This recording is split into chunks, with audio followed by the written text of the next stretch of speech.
Hello guys, मैं आनंदी कुमारी अपने channel BPSC mind के साथ आपका स्वागत करती हूँ।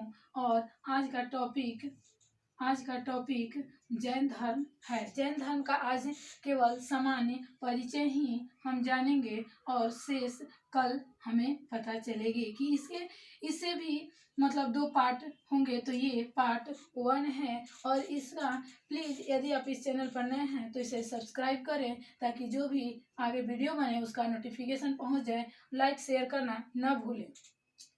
चलिए इसके साथ चलते हैं हम आगे कि जैन धर्म की संस्थापक की यदि बात करें, जैन धर्म का भी उद्भव उत्तर वैदिक काल के अंतिम दशक में ही हुआ था। उत्तर वैदिक काल के अंतिम दशक में हुआ था। इसके संस्थापक का देखें तो इसके संस्थापक ऋषभ देव थे जो कि पहले तीर्थंकर थे। 23वें तीर्थंकर की बात करें तो वो पार्श्वनाथ थे। ये 23वें तीर्थंकर थे। इससे इनका मतलब इसलिए लिखा जाता है क्योंकि महावीर स्वामी के पहले कौन तीर्थंकर थे तो उसके बारे में हमें जानना जरूरी रहता है। 24वें तीर्थंकर यानी जैन धर्म के वास्तविक संस्थापक महावीर स्वामी को कहा जाता है जो कि 24वें तीर्थंकर थे। अब जान लेते हैं इनके बारे में। इनका जन्म कहाँ हुआ था तो इनका जन्म पहले 540 ईसा पूर्व में कुंडलग्राम के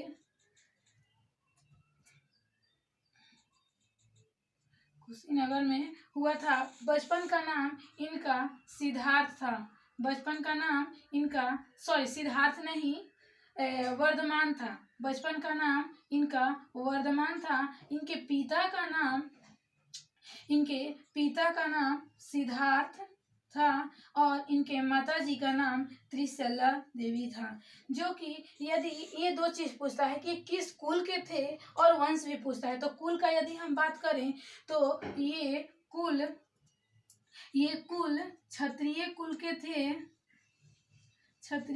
के थे लेकिन वंश लिच्छवी वंश के थे क्योंकि इनकी माता जो थी त्रिशला वो लिच्छवी वंश की थी। और यदि हम बात करें कि मतलब इनका यदि देखें तो महावीर स्वामी का जीवन भी बहुत मतलब राजाओं वाली थी क्योंकि इनकी माता जो कि राजा चेटक की बहन थी जिनकी पुत्री का शादी मगध के शासक बिंबिसार के साथ हुआ था, जिससे हम कह सकते हैं कि ये भी राजाओं से संबंध रखते थे। इनकी भी जीवन राजाओं की तरह थी। लेकिन फिर भी ये 30 वर्ष की उम्र में मतलब पहले जान लेते हैं कि इनकी शादी मतलब इनकी पत्नी का नाम यशोदा और इनकी पुत्री का नाम अंजना थी। अब देखें तो यदि हम इनके पुत्री का नाम तो हो गए। अब देखें कि इनकी मतलब इतना सब कुछ हो जाने के बावजूद मतलब इतने ऐशो आराम होने के बावजूद भी इनकी शादी बोले ये अपने 30 साल के उम्र में गृह त्याग कर देते हैं ताकि इन्हें सत्य, अहिंसा, असत्य, अप्रिग्रह और ब्रह्मचर्य जैसे सिद्धांतों का खोज करना था और उसको प्रचार प्रसार करना था। उन्हें इस दुनिया को बाह्य आडंबरों से दूर करना था। फिर भी इनमें मतलब इस धर्म में भी कुछ बाह्य आडंबर थी जो कि हम आगे चर्चा करेंगे। यदि हम आपको बात करें कि पार्श्वनाथ जो कि 23वें तीर्थंकर थे, उनके द्वारा ही ये 4 सिद्धांत दिए गए थे: सत्य, अहिंसा, असत्य और अप्रिग्रह। जबकि 24वें तीर्थंकर महावीर स्वामी द्वारा इसमें ब्रह्मचर्य जोड़ा गया। अब हम देखते हैं कि इनके मंत्र क्या थे। इनके मुक्ति मंत्र 3 थे जिसे त्रिमंत्र या त्रिरत्न भी कहा जाता है, जो कि था सम्यक जीवन, सम्यक दर्शन और सम्यक चरित्र। इनके कहने का मतलब था कि ये मतलब सभी चीज जो कि हमें यदि दुनिया से मोक्ष प्राप्त करनी है तो हमें सम्यक जीवन मतलब सादा जीवन, सम्यक दर्शन, हमें मतलब दूसरों के बारे में कभी बुराई नहीं करनी चाहिए, मतलब अलग अलग बाह्य से दूर रहना चाहिए, और चरित्र जो कि हमें कभी भी किसी के साथ गलत नहीं करना चाहिए, अपना मन साफ रखना चाहिए, पवित्र रहना चाहिए।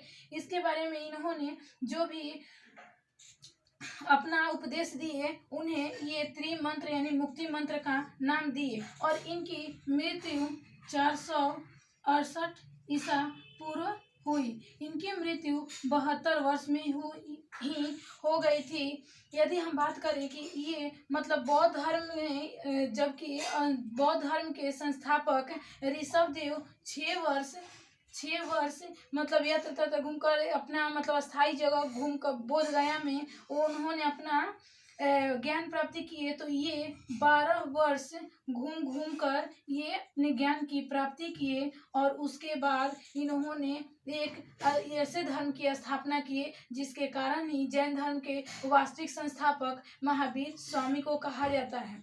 यदि हम इनमें बात कर लें तो ये जो कि बौद्ध धर्म में बाह्य आडंबर भी बहुत मतलब नहीं के बराबर थी, उसमें जाति प्रथा कोई भी मूल्य नहीं था, महिलाओं को भी छूट थी।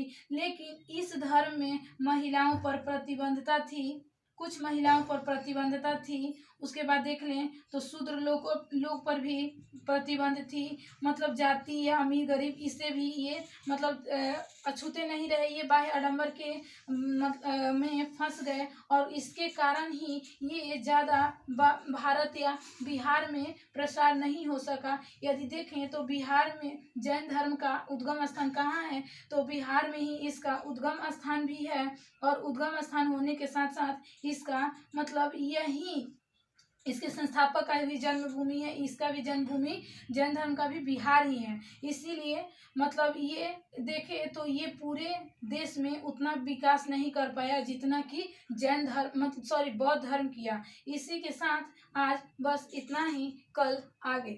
Thank you.